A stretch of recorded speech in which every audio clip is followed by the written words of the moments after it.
to be a malfunctioning gargoyle. Episode 1 of Somebody starts with Kim Sum dressed in a high school uniform and heading to Namseul shopping center. There, she meets a man who runs a gambling shop. He hires her to help with his computers and she does an exemplary job. He then allows her to use the computers and the machines for a programming project in school. Kim Sum uses the machine to create a one-of-a-kind chatbot that gets the attention of another programmer, Young. Years later, Kim Sum and Young create a dating app named Someone which helps people meet their soulmates. Kim Sum and Young are even officiating weddings for their clients. From the outside, it looks like Kim Sum is living a great life, but she is desperately lonely. She has no one to talk to apart from the app she created. Her only friend other than the app is Ji-yeon, who has not been visiting lately. There is also another problem Kim Sum is facing. The dating app she created is being used to target, victimize and murder women. The police are hounding them to release the files of the victims to them, and Sam is trying to get to the bottom of it, but she needs Young's approval. However, Young is not feeling particularly inclined to help the police with the investigation more than legally required of them. One night, as Kim Sum investigates the link to the murders and the dating app site, she hears a cat being hit by a car. She tries to call the relevant authorities, but they keep her on hold. During this time, she was on the app talking to two different people.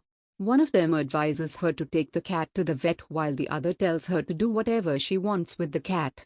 She decides to kill the cat and the second user tells her she did the right thing, ending the animal's pain. After killing the cat, she shares a meeting location with the second user and they plan their first meeting. They meet and she agrees to go to dinner with him. In the car, on their way to the restaurant, Kim Sum tells the man, Sung Yeon-oh, that she is the creator of the app. She also tells him that the messages he sends on the app were characterized as non-human, and Yeon-oh jokes that he got caught as a robot. Yeon-oh drives to a secluded parking spot and Kim Sum tells him she is not looking for sex and doesn't want to get raped. She asks him to take her to his office and he obliges. At his office, she calmly takes a look around and questions him about some of the things she finds there. She goes on and opens up about her condition, Asperger's syndrome, which makes her different from other people. She finds an old piano in his office and they play it together. She starts telling him more about her condition and her childhood experiences. She confides in him that she has trouble interacting with other people and goes through life imitating others.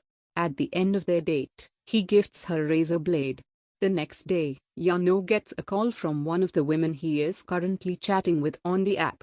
Her name is Rose and they make plans to meet. Once they meet, he kills her. Mind Games Episode 2 of Somebody starts with Yeon-oh giving a presentation at work about a silo project.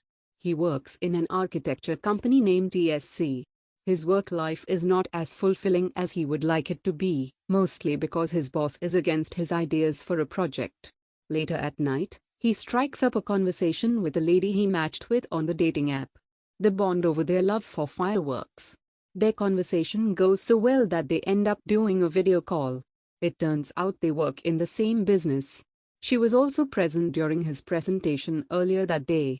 They meet each other for a couple of drinks that same night. During their date, the lady keeps receiving calls from her ex-lover and it turns out they work in the same business. She was also present during his presentation earlier that day. As they drink, the lady, Nan, opens up about her frustration with her ex-lover, who also happens to be her boss.